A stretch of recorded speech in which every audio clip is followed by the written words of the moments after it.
cashew fruit with the nut attached to the bottom. These are the trees. So these trees are now, they were planted in the 70s. So they're quite old.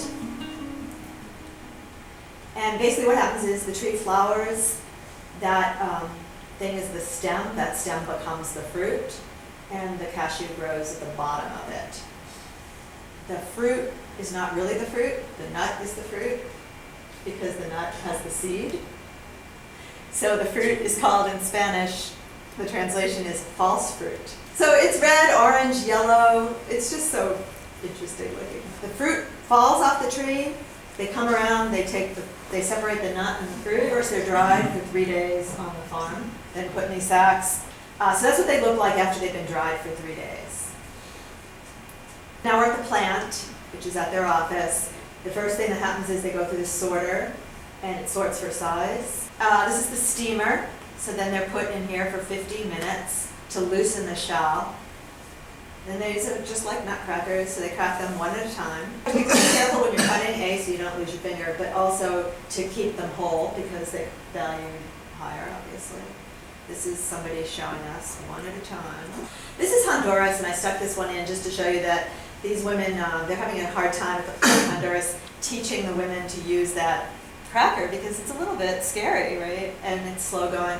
This was the old method, a stick, so they're still using the stick.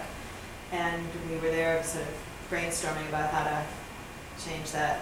Then they're baked in an oven, and these were the old ovens in El Salvador. It was 3 hours at something like 90 degrees centigrade, I guess. I think it's 3 hours in the or overnight in the solar oven, and then they put it in for an hour in the gas-powered oven.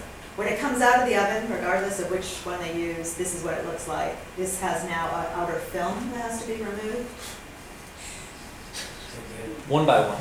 The plant hires 30 women a year, and this is the only job in that whole area. Everything else, the women might have a store, but this is the only formal employment, and the same women tend to come back every year. So their job right here is taking that skin, the film, off of the cashews. There you go, with it's almost a file. And while they're taking the skin off, they file down any impurity, any little spot. Wow. That on the floor is the peel.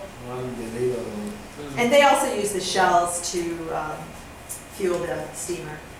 Mm-hmm. Okay, here he's manually just showing you how it works and what the cashews look like. So these are what's called the naturals. They're baked in a way, but not roasted, right? Then they put them in bags according to size if you're buying them that way, or whole, half, and split, or pieces. They're put in these vacuum-packed bags, boxed up.